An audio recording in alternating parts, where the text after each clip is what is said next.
बहुत पुरानी बात है। एक जंगल में दो पक्के दोस्त रहते थे। एक था गीदड़ और दूसरा था ऊंट।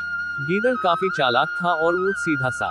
ये दोनों दोस्त घंटों नदी के पास बैठकर अपना सुख दुख बांटते थे।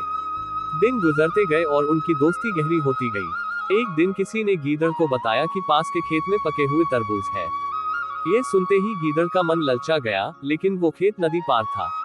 अब नदी को पार करके खेत तक पहुंचना उसके लिए मुश्किल था, इसलिए वो नदी पार करने की तरकीब सोचने लगा। सोचते सोचते वो ऊंट के पास चला गया। ऊंट ने दिन के समय गीदड़ को देखकर पूछा, मित्र तुम यहाँ कैसे? हम तो शाम को नदी किनारे मिलने वाले थे। तब गीदड़ ने बड़ी ही चालाकी से कहा, देखो मित्र, पास के ही खेत में पके तरबूज है। मैंने सुना है तरबूज बहुत मीठे हैं, तुम उन्हें खाकर खुश हो जाओगे, इसलिए तुम्हें बताने चला आया। ऊंट को तरबूज काफी पसंद था।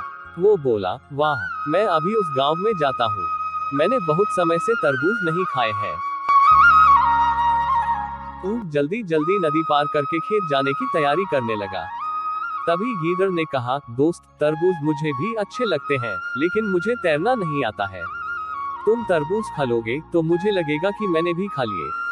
तभी ऊंट बोला, तुम चिंता मत करो, मैं तुम्हें अपनी पीठ पर बैठाकर नदी पार करवाऊंगा, फिर साथ में मिलकर तरबूज खाएंगे। ऊंट ने जैसा कहा था वैसा ही किया। खेत में पहुंचकर गीदड़ ने मन भरकर तरबूज खाए और खुश हो गया। खुशी के मारे वो जोर जोर से आवाजें निकालने लगा। तभी ऊंट ने कहा, तुम शोर मत मचाओ, लेकिन वो माना नहीं। गीदड़ की आवाज सुनकर किसान डंडे लेकर खेत के पास आ गए। गीदड़ चालाक था, इसलिए जल्दी से पेड़ों के पीछे छुप गया। ऊंट का शरीर बड़ा था, इसलिए वो छुप नहीं पाया। किसानों ने गुस्से के मारे उसे बहुत मारा। किसी तरह अपनी जान बचाते हुए ऊंट खेत के बाहर निकला। तभी पेड़ के पीछे छुपा गीदड़ बाहर आ गया। गीदड़ को देखकर ऊंट ने गुस्से में पूछा, तुम क्यों इस तरह चिल्ला रहे थे? गीदड़ ने कहा कि मुझे खाने के बाद चिल्लाने की आदत है, तभी मेरा खाना पचता है। इस जवाब को सुनकर ऊंट को और गुस्सा आ गया। फिर भी वो चुपचाप नदी की ओर बढ़ने लगा।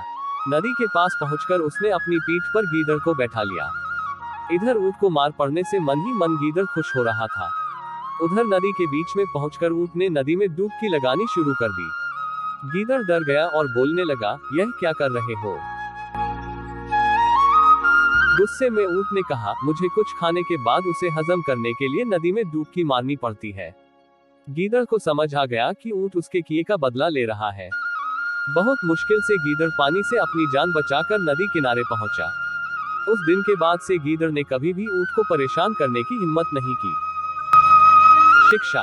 ऊंट और गीदड़ की कहानी से यह सीख मिलती है कि चालाकी नहीं करनी चाहिए। अपनी करनी खुद पर भारी पड़ जाती है। जो जैसा करता है उसे वैसा ही भरना होता है। कहानी अच्छी लगी तो लाइक, शेयर और कमेंट जरूर करें और चैनल पर नए हैं तो चैनल को सब्सक्राइब जरूर कर ले। धन्यवाद।